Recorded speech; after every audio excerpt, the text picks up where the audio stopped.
শুভ দুপুর বন্ধুরা, খেতে বসে পড়ছি। দেখো দুপুরবেলায় আজকে কি রান্না করেছি দেখো তোমরা। আর এই যে আলু উচ্ছে ভাতে নিয়েছি, একটা আলু নিয়েছি কি বলতো, ছোট্ট এইটুকুনি ছোট আলু যেটা হয় নতুন আলু। আর হচ্ছে উচ্ছেটা হচ্ছে একটা উচ্ছে নিয়েছি। তা এটা হচ্ছে কি বলতো, ছেলেরা কেউ খাবে না, এটা আমাকেই খেতে, আমি খাবো, তার জন্য এটা ভাতে দিয়েছি। আর আজকে হচ্ছে কি বলবো, এত ঠান্ডা না, ঠান্ডাতে আর পাচ্ছি না বুঝলে, তাই হচ্ছে খেতে বসে পড়লাম। ছেলেদের হচ্ছে কেউ এখন খাবে না, একজন রোদ পোয়াচ্ছে, হ্যাঁ একজন হচ্ছে বাইরে গেছে, তাই হচ্ছে খেতে বসে পড়লাম। রাধে রাধে।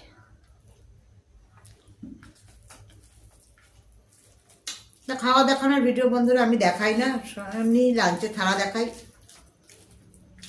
তা আজকে ভাবলাম একটু খাবার ভিডিও দেখাই, তাই হচ্ছে দেখাচ্ছি। দারুণ হয়েছে আলু উচ্ছে ভাতেটা, গরম ভাতের সাথে মাখা দারুণ হয়েছে।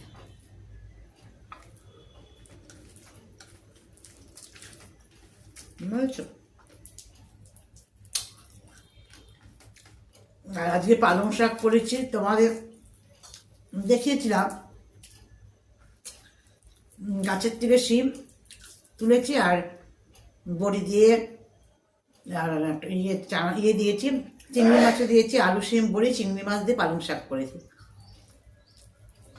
তা জানি না কেমন খেতে হয়েছে, তবে খেলে বুঝতে পারবো কেমন হয়েছে।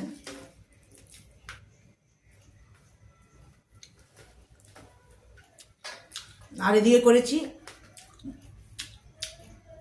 দেখো, শিম আলু বড়ি দিয়ে কাতলা মাছের পাতলা ঝোল। আর উচ্ছে ভাতটা দারুণ লাগে আমার খেতে। কার কার ভালো লাগে অবশ্যই কমেন্ট করে জানাবে।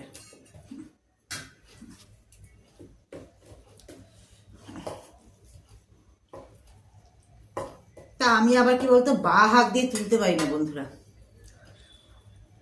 তা বাইরের তো কেউ খাবে না, তাই আমি ডান হাত দিয়েই তুলছি, বা হাত দিয়ে আমার অসুবিধা হয় তুলতে, বুঝেছো? আর পালং শাক খেতে ভালোবাসি, একটু বেশি করেই নিচ্ছি। কেমন হয়েছে জানি না, খেলে বুঝতে পারো যে কেমন হয়েছে।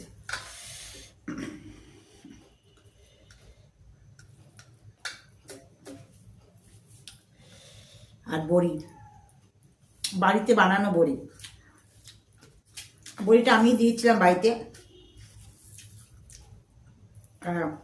কেনা বড়ির থেকে দেখবা বাড়িতে বানানো বড়ি বেশি স্বাদ হয়, কি বলো তোমরা?